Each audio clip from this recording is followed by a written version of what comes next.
Baik Bapak Ibu Saudara sekalian, kita bersuka cita, amin, semangat, amin. Haleluya. Mari kita belajar hari ini firman Tuhan. Saya pagi tadi menyampaikan pertalian dengan keluarga, ya saudara. Namun sore ini saya mau sampaikan apa yang menjadi tema besar gereja saudara. Dan saya juga heran saudara, kenapa ini mirip-mirip sama gitu ya. Waktu awal tahun kami ngobrol, arahnya kemana ini gitu ya Pak Hensan sama saya. Nah, saya sampaikan di tempat kami, kuat di dalam Tuhan. Wah, beliau berkata, lo kok bisa mirip-mirip gitu. Waduh, kita ini satu roh ini. Jadi saya mencoba untuk menerjemahkan itu dan kemudian sore ini saya mau menyampaikan yang Tuhan taruh kuat di isi hati saya untuk menyampaikan bisa jadi kuat bersama-sama, strong together, jadi kuat bersama-sama. Nah, mari kita akan belajar firman Tuhan, saudara sekalian. Saya akan mencoba untuk memudahkan kita untuk mengingatnya, maka saudara boleh catat baik-baik, untuk menjadi kuat bersama-sama, ya isinya ada triple C atau CCC, 3C. Kenapa kok 3? Waktu saya tidak terlalu banyak, saudara. Kalau waktu banyak saya akan bikin 7, 12C. Dan saudara juga bisa lanjutkan selanjutnya. Tapi yang saya pasti ingat adalah CCC atau 3C. Itu memudahkan kita. Maka sebab itu baik sekali kalau kita mendengar firman Tuhan itu dicatat. Judulnya dicatat. Begitu pulang nanti ditanya, khotbahnya siapa? Oh Pak Turyono yang khotbah. Khotbahnya apa? Mau kelalen apa yang itu? Sebab itu catat saudara. Paling tidak bawa pulang judulnya, syukur-syukur poin-poinnya, saudara.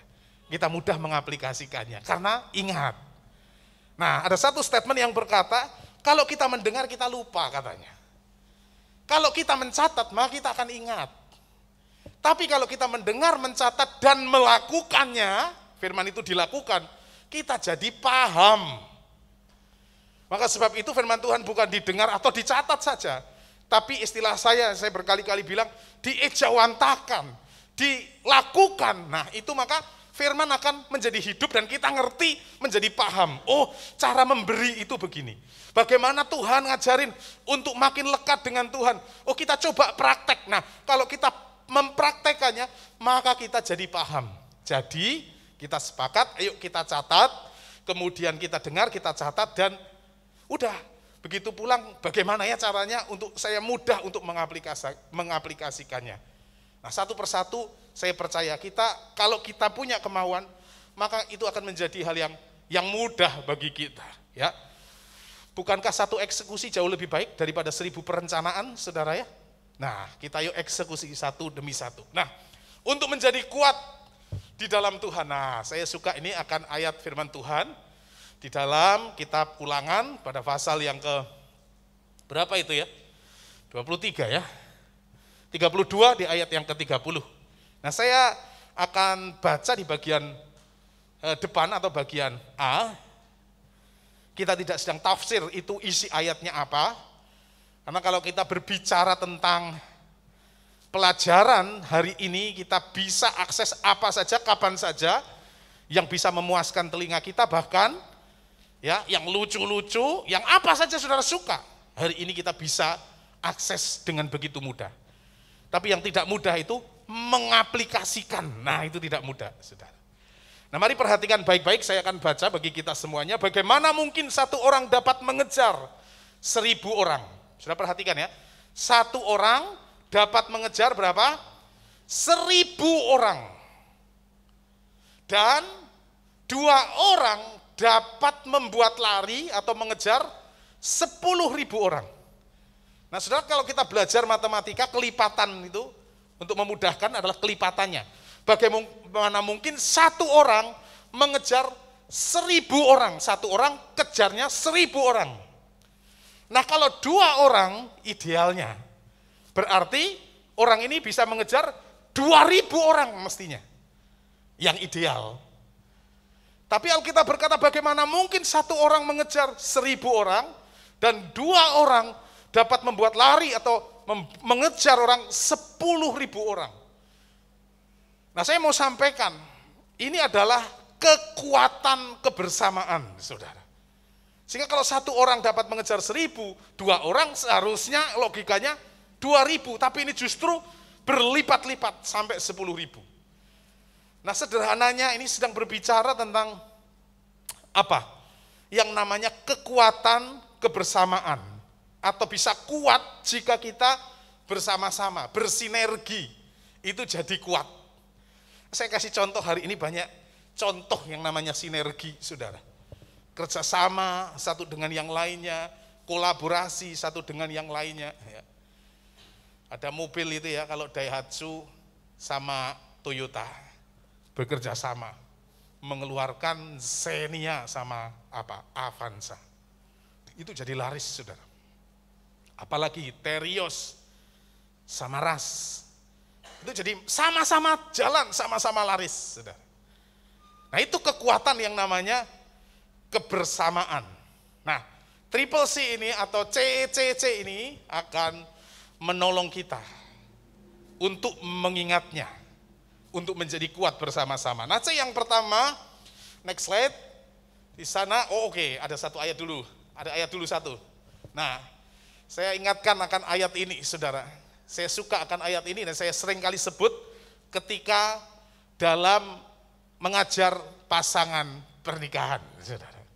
Walaupun ayat ini juga bukan saja untuk ayat pernikahan. Dikatakan demikian, kata firman Tuhan dalam Pengkhotbah 4 ayat 12, 2 orang akan dapat bertahan. Tali 3 lembar tak mudah diputuskan, saudara.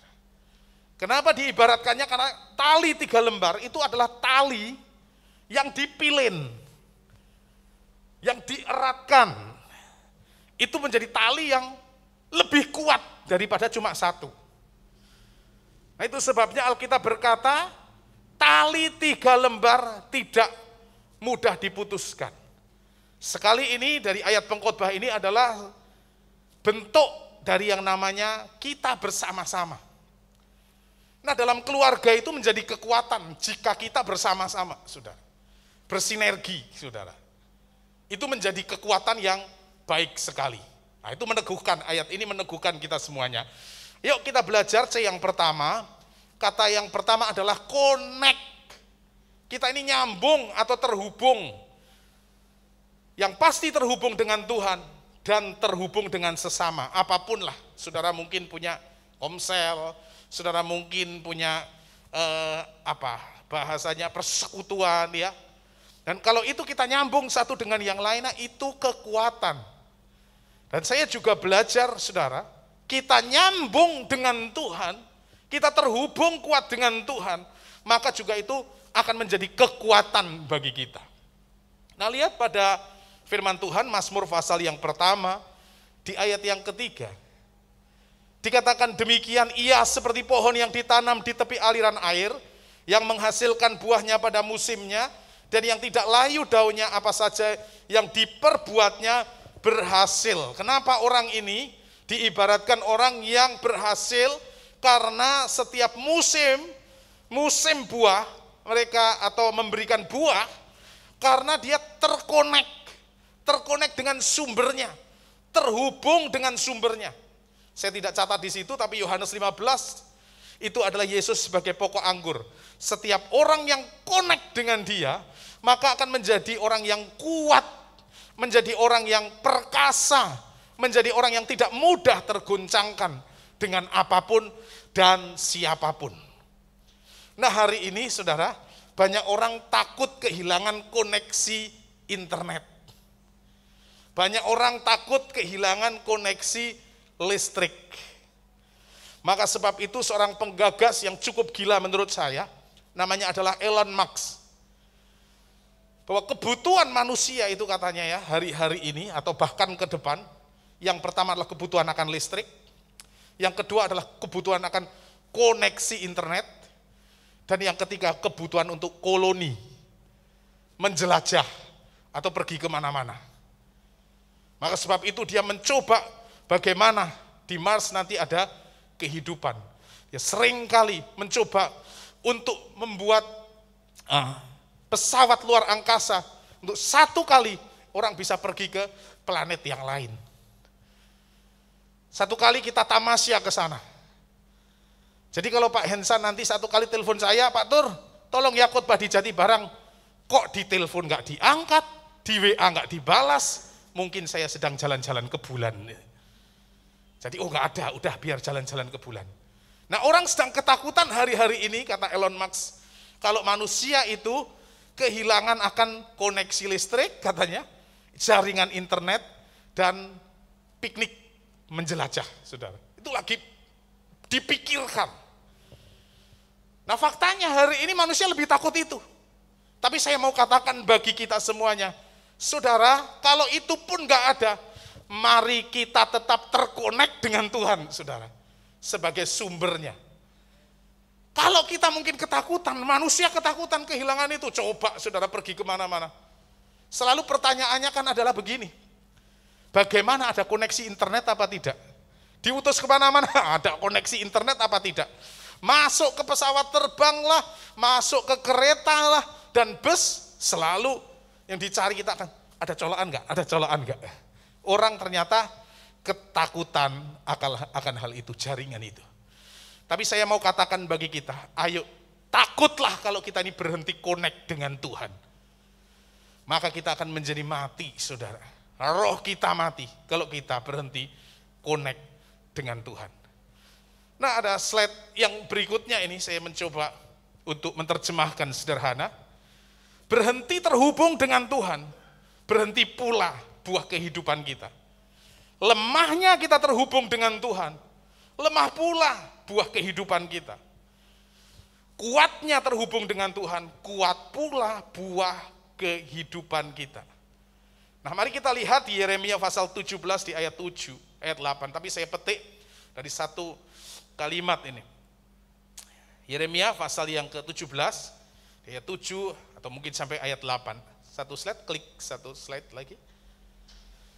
Dikatakan yang saya catat di sana, yang tidak khawatir dalam tahun kering dan yang tidak berhenti menghasilkan buah. Siapa ini yang tidak khawatir dengan tahun kering dan tidak berhenti menghasilkan buah? Adalah orang yang terhubung dengan Tuhan. Orang yang terkonek dengan Tuhan. Hari ini orang khawatir, saudara. Mencekam di mana-mana. Bisnis bisa tertunda, perjalanan bisa tertunda, usaha bisa tertunda.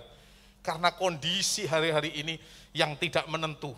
Saya sesungguhnya, saudara, kalau bicara akan hal ini, udah males banget, saudara. Orang sedang dalam kondisi mencekam di mana-mana. Tapi orang yang terhubung dengan kuat, kata firman Tuhan, ia akan bertindak, saudara. Bukan orang yang terlena dan tergilas oleh kondisi ini.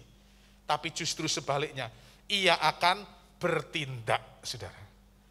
Dan lagu berkata begini, ku kan berdiri di tengah badai dengan kekuatan yang kau berikan sampai kapanpun, ku kan bertahan karena Yesus selalu menopang hidupku.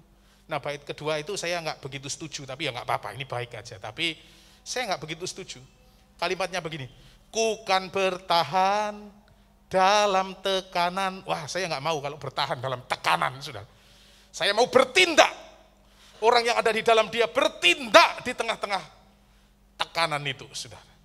Nah maka sebab itu, saudara, kalau kita terhubung kuat dengan Tuhan, terkonek kuat dengan Tuhan, C yang pertama, maka kita tidak akan berhenti, tetap terus akan berbuah sampai kapanpun, saudara. Bahkan Alkitab hari tua masih gemuk dan segar. Kata pemazmur, saudara. Itu doa saya buat kita semuanya. Usia boleh bertambah lah, saudara. Karena itu kodrat. Tetapi sekalipun makin tua, kita tetap berbuah lebat, memberitakan Tuhan itu baik, tidak ada kecurangan di dalamnya. Siapa sih orang-orang semacam itu? Orang yang terhubung kuat dengan Tuhan. Saya sudah setengah perjalanan kalau usia 80 tahun, saudara. Saya sudah usia 42. Nah, kalau 42 berarti usia saya kalau ke angka 80 tahun ya, sudah perjalanannya sudah separuh lebih. Saya memikirkan begini saudara, ya saya masih efektif lah hari ini, 40 tahun, 42 tahun, saya kesana kemari pelayanan ini gitu ya, bisa buat apa yang saya bisa buat saudara. Tapi kan tidak dengan usia 70, 80 tahun, mungkin saya sudah tidak kayak begini lagi. Udah bengean saudara ya, khotbah saudara mungkin baca keluaran gitu, kesleo jadi kelurahan gitu saudara. Mau baca kitab Wahyu, kitab kebablasan, kita buka Wahyudi katanya saudara. Nah hal-hal semacam itu, mungkin saya akan semacam itu ya karena kodrat itu. Tapi saya belajar untuk begini saudara, hari ini itu saya kumpulin aja tulisan-tulisan yang ada sejak dari dulu. Ya yang ada saya coba kombinasikan lagi. Satu kali kalau saya tua, pemikiran saya sih sederhana saja. Satu kali kayak saya tua, udah banyak duduk di rumah, nulis, ngetik, saudara. Dijadikan buku, dijilid, setidaknya jadi berkat buat jemaat. Hal yang sederhana aja, saudara. Yang artinya apa? Tidak khawatir dengan tahun kering. Di usia yang makin senja, masih tetap orang mencari akan nasihat. Dan siapa itu orangnya? Orang yang terhubung dengan kuat dengan Tuhan. Connect dengan Tuhan. Terhubung dengan Tuhan. Itu C yang pertama. C yang kedua saudara adalah kata ini, konsisten saudara. Nah apa itu konsisten? Sesuatu yang tidak gampang berubah. Tidak berubah-ubah. Nah saya akan teguhkan ayat firman Tuhan di dalam 2 Raja-Raja pasal yang kedua. 2 Raja-Raja pada pasal yang kedua. Mari kita akan lihat ayat demi ayat dari 2 Raja-Raja pasal yang kedua. Judulnya adalah Elia naik ke surga. Perhatikan, saya baca dari ayat yang pertama.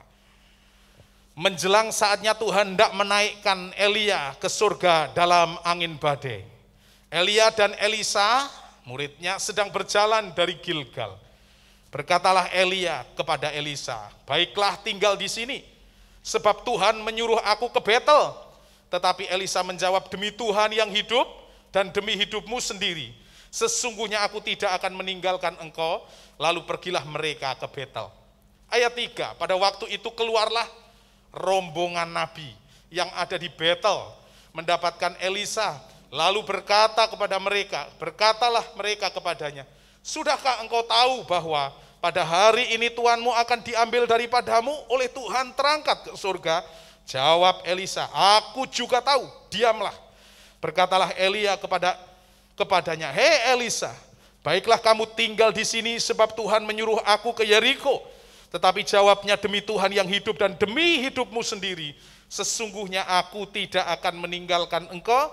Lalu sampailah mereka di Yeriko. Perhatikan, pada waktu itu mendekatlah sekali lagi rombongan nabi yang ada di Yeriko kepada Elisa, serta berkata kepadanya, sudahkah engkau tahu bahwa pada hari ini Tuhanmu akan diambil daripadamu oleh Tuhan terangkat ke surga?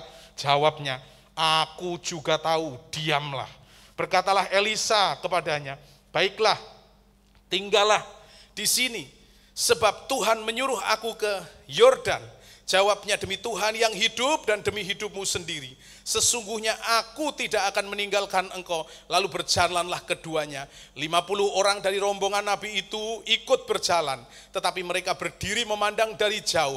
Ketika keduanya berdiri di tepi sungai Yordan, lalu Elia mengambil jubahnya, digulungnya, dipukulkannya ke atas air itu, maka terbagilah air itu ke sebelah sini dan ke sebelah sana, sehingga menyeberanglah keduanya dengan berjalan di tanah yang kering. Nah perhatikan ini ayat 9. Dan sesudah mereka sampai di seberang, berkatalah Elia kepada Elisa, mintalah apa yang hendak kulakukan kepadamu sebelum aku terangkat daripadamu. Jawab Elisa, biarlah kiranya aku mendapat 2 bagian dari rohmu. Nah ayat 10 perhatikan, berkatalah Elia, yang kau minta itu adalah sukar, tetapi jika engkau dapat melihat aku terangkat daripadamu, akan terjadilah kepadamu seperti yang demikian, dan jika tidak, tidak akan terjadi. Kalau saudara perhatikan dan faktanya, Elisa melihat akan peristiwa gurunya terangkat ke surga. dengan angin dan badai. Nah, saudara perhatikan ya, ada kalimat beberapa kali kata ini. Rombongan nabi, ada nabi-nabi yang lain, saudara. Saya mencoba mempelajari Elia adalah nabi besarnya. Dan ada banyak orang yang belajar. Ada banyak nabi-nabi juga ya, murid-muridnya belajar kepada Elia. Dan mereka tahu bahwa Elia guru ini akan diangkat. Nabi ini akan diangkat daripadanya. Ada rombongan yang banyak. Tapi Elisa, satu murid ini, dia konsisten. Dia tidak berubah-ubah. Dia tetap mengikuti akan gurunya kemana ia pergi. Sehingga benar apa yang Alkitab katakan. Dia mendapatkan warisan. Atau dia mendapatkan akan pengurapan yang ganda, saudara. Ketika ia melihat, menyaksikan gurunya terangkat ke surga. Nah, dari sini kita belajar bahwa orang yang konsisten ya, melakukan segala sesuatu dengan konsisten, tidak berubah-ubah, maka selalu mendatangkan upah yang besar, saudara. Ini dalam Tuhan juga sama, saudara. Sekalipun kata firman Tuhan ya, di dalam Habakuk pasal 3 ayat 17 dan selanjutnya, di slide saya ada, dikatakan di sana, sekalipun pohon ara, pohon anggur tidak berbuah. Oh enggak ada, saya ada di sini. Pohon zaitun mengecewakan, apakah kita tetap bersuka cita di dalam dia? Nah, kan itu tidak mudah, kondisi semacam ini. Apakah kita masih tetap beria-ria di dalam Tuhan? Ah, itu tidak mudah. Apakah kita tetap melayani Tuhan dengan konsisten, saudara? Itu pertanyaan yang tidak membutuhkan jawaban, tapi itu membutuhkan perenungan di dalam hidup ini, saudara. Dalam kondisi yang tidak menguntungkan kan, saudara. Siapapun, saudara, kondisi saat ini tidak menguntungkan, saudara. Tapi apakah kita masih tetap beria-ria di dalam Tuhan, sekalipun tidak ada hasil yang memuaskan, saudara. Nah, itu penting bagi kita. Kenapa demikian? Kita sedang dididik untuk tetap konsisten. Apakah setiap pelayanan itu menguntungkan? Tidak tentu, saudara. Kadangkala juga justru kita yang tombok, saudara. Tapi mari kita belajar untuk kita tetap konsisten di dalam tugas pengabdian kita. Siapapun kita. Lebih-lebih jemaat, mari kita tetap konsisten. Sekali melayani Tuhan, melayani. Sekali berbakti, berbakti, saudara. Makin cinta, makin tetap setia. Saya teringat ada seorang hamba Tuhan dari Bristol yang dikenal sebagai ayahnya atau bapaknya yatim piatu. Di satu kota di Bristol di Inggris. Namanya adalah George Muller. Dia adalah seorang yang dalam panggilan hidupnya memimpin akan sebuah yayasan panti asuhan. Dan beberapa kali dalam catatannya sangat fenomenal dia bukukan. Dan salah satu yang menarik adalah ketika ada sekian ribu anak-anak yatim piatu yang dia bina, hari esok sudah tidak ada bekal makanan. Dan toh mereka tetap harus makan. Mereka dikumpulkan, ayo kita kumpul besok pagi. Pokoknya semuanya ada di meja makan, waktunya makan. Semua piringnya disiapkan semuanya. Dan itu tidak ada makanan. Dan di tengah-tengah kondisi semacam itu berkali-kali dialami. Ini satu yang menurut saya salah satu yang fenomenal. Dan ternyata saudara sekalian, dalam kondisi semacam itu, dia berdoa di hadapan Tuhan. Dan pagi yang sama itu, ada orang atau pabrik roti yang dapat pesanan sekian banyaknya roti, ternyata pesanannya bukan hari itu salah kirim. Dan mau dibawa kemana? Ada ribuan roti kayak begitu. Akhirnya dia pergi, justru yang dituju adalah tempat di mana Pak George Muller ini, dia membina anak-anak yatim piatu. Dia totok gerbang daripada tempat atau yayasan itu. Dan ketika dibuka, Pak, kami punya sekian banyak roti untuk kami berikan kepada anak-anak yang diasuh anak yatim piatu. Bayangkan, saudara, hal-hal semacam itu seringkali terjadi dalam catatannya George Muller, saudara. Buat saya ini ya, saudara, saya sudah bisa gemetar loh, saudara. Sudah tidak mudah hal semacam itu terjadi. Tapi buat George Muller, dia tunduk di hadapan Tuhan dan berdoa. Dan faktanya, mujizat terjadi, saudara. konsisten dengan Tuhan dalam panggilannya. Saya kalau dalam hidup ini ya, saya tidak pernah pindah-pindah. Menjadi pengerja itu nggak pernah pindah-pindah. Cuma sekali saja di Comal, dan kemudian Tuhan tempatkan di Banjaran. Saya nggak pernah pindah-pindah. Nah saya ini saudara, anak orang yang agak terlambat nikahnya. Semua pengerja itu ya, tim pengerja di gereja kami, wah kalau sudah doa berkat, gembala sudah doa berkat, sore kayak begini, malam, lalu kemudian mereka, para pengerja, menyebar kemana-mana. Wah bujang semua saudara, single semua, ngapelin pacarnya. Pacarnya nggak datang, nganterin mertuanya, saudara. Ya saudara, nganterin mertuanya, wah pokoknya begitu-begitu. Saya itu bagian mati-matiin lampu aja yang terakhir, klik, klik, klik, klik, klik, mati-matiin kran gitu ya. Mana yang masih ada nyala, saya coba untuk kontrol lagi, saya cek lagi, dan pada akhirnya saya tutup gerbang di depan kayak begitu. Saya tutup, saudara, karena sudah selesai semua. Itu yang saya lakukan di setiap hari-harinya.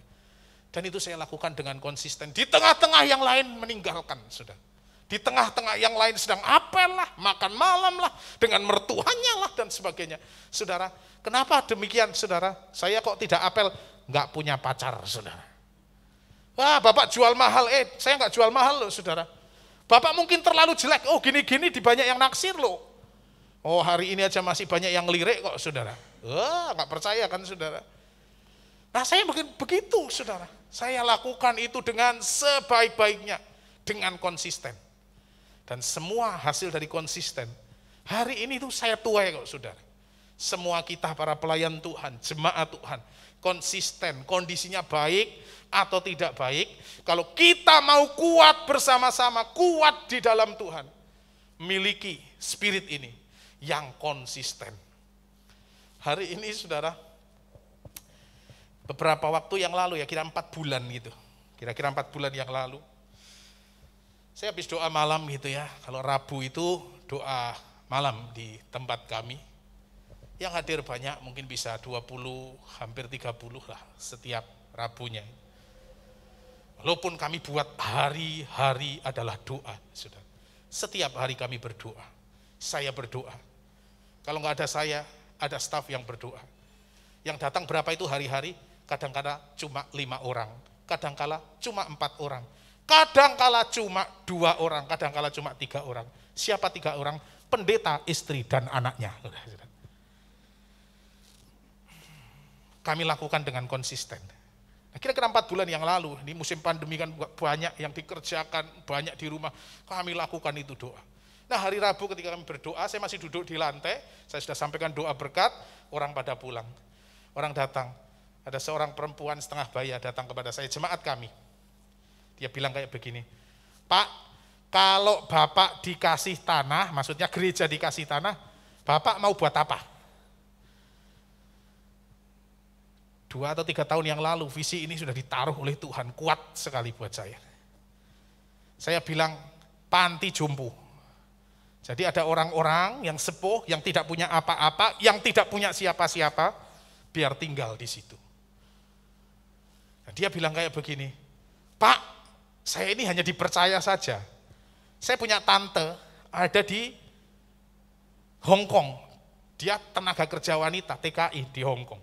Saya ini mengelola asetnya bule saya, tante saya. Dan karena melihat kiprah itu hari-hari saya, bagaimana saya bergabung melayani bersama bergabung di gereja. Nah tante saya itu bilang, pendetamu itu punya visi apa itu? Nah, saya beberapa kali memang saya sampaikan kepada jemaat. Tapi itu sudah kayak terkubur gitu ya, karena sudah sekian lamanya. Dan kemudian ketika dia datang, ngomong sama saya bilang, mau buat panti jompo. Dan dia bilang kayak begini, bule saya, tante saya, ngomong katanya, tanah tertentu, itu ada beberapa aset, tanah tertentu akan diberikan, dikasihkan aja itu sama gembalamu, sama pendetamu gitu. Supaya dibangun untuk kegiatan sosial, apa saja. Nah begitu saya ngomong semacam itu, dia sampaikan, oh dia mau bikin panti jompo, ngurusin orang-orang tua yang membutuhkan, yang tidak punya apa-apa, dan yang hanya sebatang kara dan tidak punya apa-apa, itu mau diurus katanya. Udah kasihkan aja sama gembalamu. Pendek cerita, Pak, ini bule saya itu sebetulnya sudah ngomong beberapa waktu yang lalu. Tanah ini mau dikasihkan sama Pak Pendeta. Orang ini belum pernah kenal sama saya, belum pernah ketemu sama saya, sudah. Yang benar Bu, yang jelas-jelas Pak, saya tidak sedang berhalu, saya tidak sedang mengigo Pak. Saya sudah banyak bicara beberapa waktu yang lalu, cuma saya menyampaikan ulang lagi kalau ini dikasihkan untuk gereja, Bapak mau buat apa?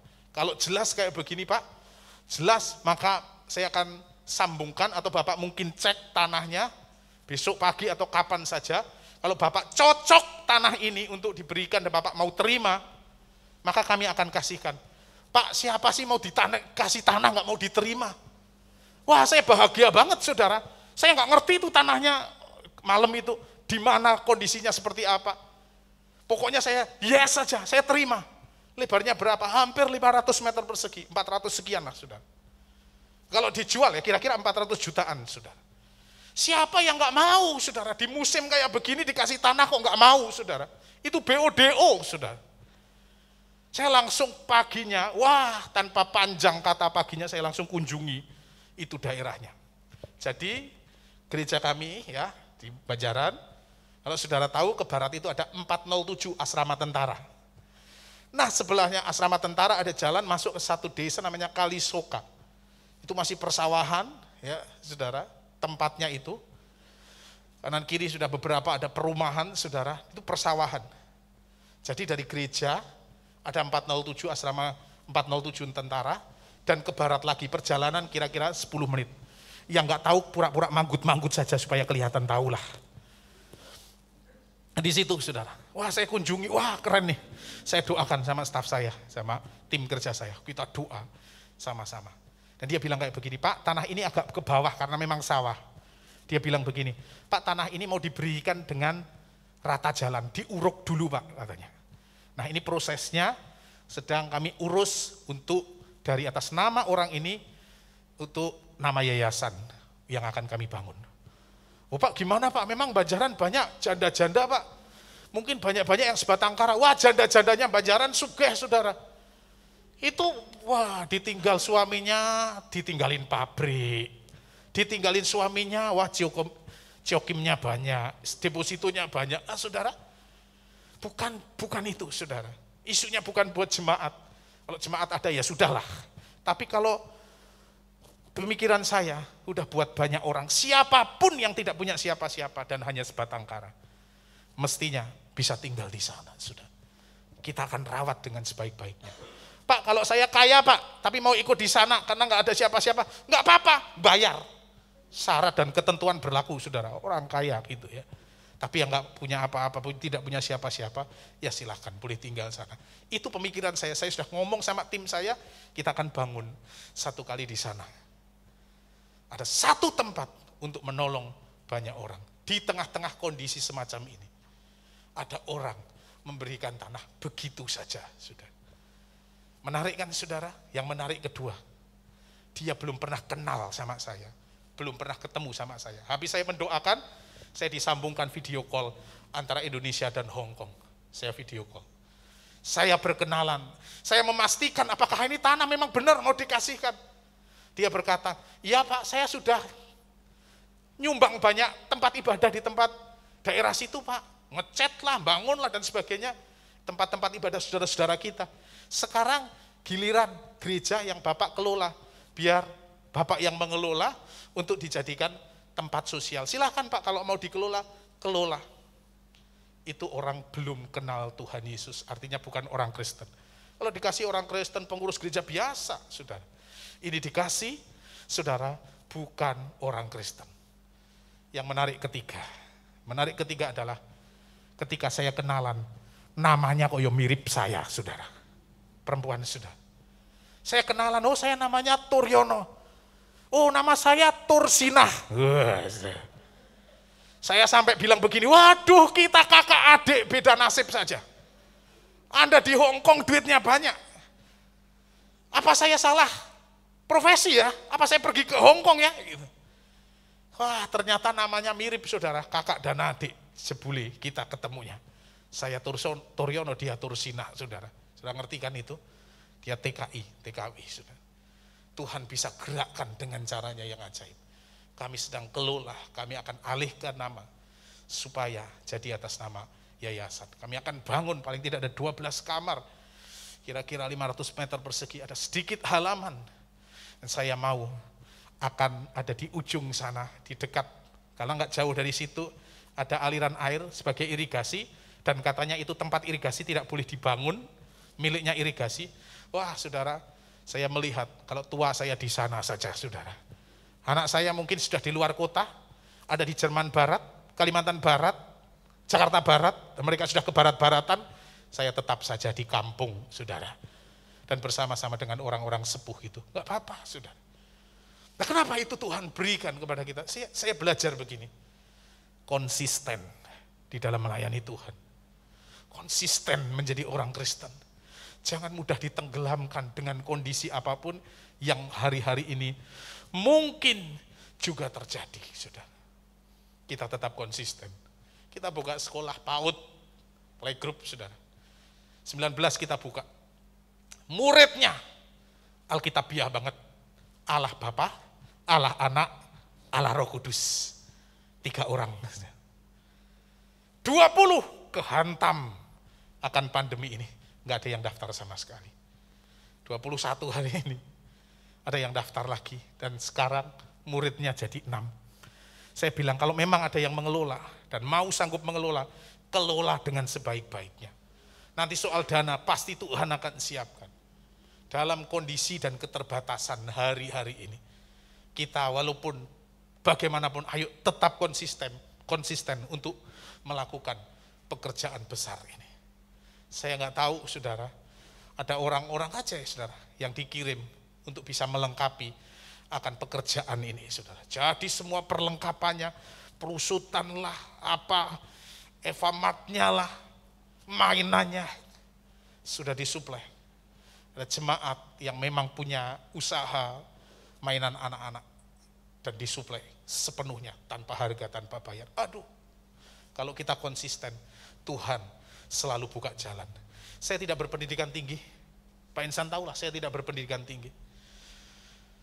Tapi dari rahim kami, baik itu anak jasmani kami, maupun anak-anak rohani kami, biarlah mereka menjadi sarjana-sarjana yang mempermuliakan nama Tuhan. Sudah, itu kerinduan kami. Kota kami konsisten, kami belajar, kami untuk taat di mana Tuhan menempatkan kami. Tetap konsisten. C yang ketiga adalah komitmen. Apa itu komitmen? Komitmen artinya mengikatkan diri untuk sesuatu. Mengikatkan diri atau memberi diri untuk sesuatu. Itu komitmen. Nah saya teringat dari ayat firman Tuhan. Ada di Mazmur 73. Asaf ini, tulisannya Asaf. Dia berkata begini, sekalipun dagingku dan hatiku habis lenyap, gunung batuku dan bagianku tetaplah Allah selama-lamanya. Dalam kondisi dagingku, hatiku, kehidupanku habis lenyap, gak apa-apa. Tapi Tuhan adalah tetap gunung batu, dan dia adalah perlindungan dan tidak pernah mengecewakan saudara sekalian. Nah saya teringat ada seorang hamba Tuhan namanya adalah Pak Billy Graham, next slide. Dia berkata begini, hamba Tuhan, untuk menerima Yesus itu gratis. Tapi untuk mengikuti Yesus itu ada harga yang harus dibayar. Tapi untuk melayani Yesus adalah memberikan segala-galanya. Saya memberikan hidup saya sepenuhnya kepada Tuhan. Ayo saudara sekalian, kalau kita menjadi orang yang kuat, bersama-sama kita menjadi kuat. Connect dengan Tuhan, saudara. Komitmen dengan Tuhan. Dan konsisten dengan Tuhan, sekalipun kondisi tidak menguntungkan. Seperti Paulus berkata, karena itu aku senang dan rela di dalam kelemahan, di dalam siksaan, di dalam kesukaran, di dalam penganiayaan, di dalam kesesakan karena Kristus. Sebab jika aku lemah, maka aku kuat. Ya. semakin daging kita, semakin kita habiskan. Daging kita semakin kita tekan, maka yang muncul adalah manusia roh kita yang tetap konsisten itu. Saudara temukan kondisi saat ini menjadi kuat bersama-sama, strong together. Jika kita connect, konsisten, dan komitmen pulang dari ibadah gini. Saudara punya mimbar masing-masing. Karena mimbar ini terlalu sempit lah saudara. Tapi mimbar saudara di tempat kerja. Mimbar saudara di kuliah saudara. Mimbar saudara di toko saudara dan sebagainya. Itu cukup dan sangat besar. Dan kalau kita menunjukkan connect-nya kita kepada Tuhan, konsisten kita kepada Tuhan, komitmen kita kepada Tuhan. Kondisi boleh berubah-ubah. Tapi kita akan tetap berdiri teguh dalam panggilan Tuhan. Ini doa saya bagi kita semuanya. Tuhan memberkati. Yuk kita tutup Alkitab, kita berdiri bersama-sama. Satu lagu yang tadi kita nyanyikan bersama-sama. Jika Tuhan tidak bersertaku, aku tidak mau berjalan. Kenapa demikian? Lelah saudara, capek. Tapi hari-hari ini saya rindu setiap kita bergairah. Terus makin konsisten dengan Tuhan. Ayo nyanyi bersama-sama. Yes, ya. Bila engkau tak bersertaku,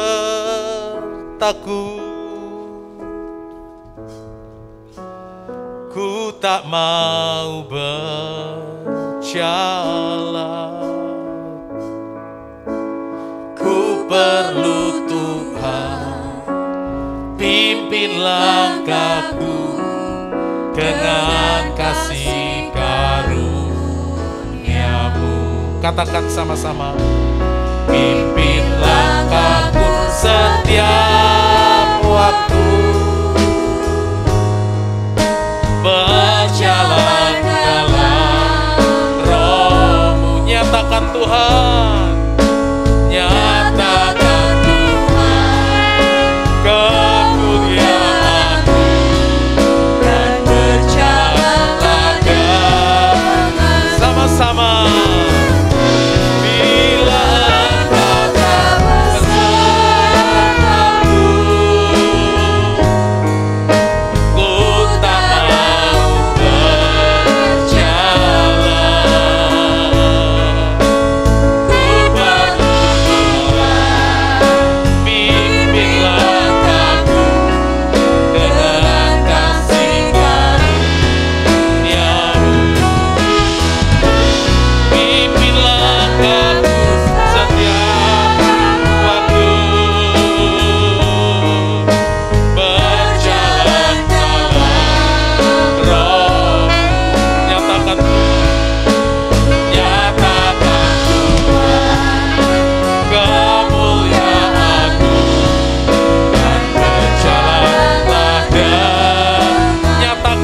Kemuliaan-Mu, nyatakan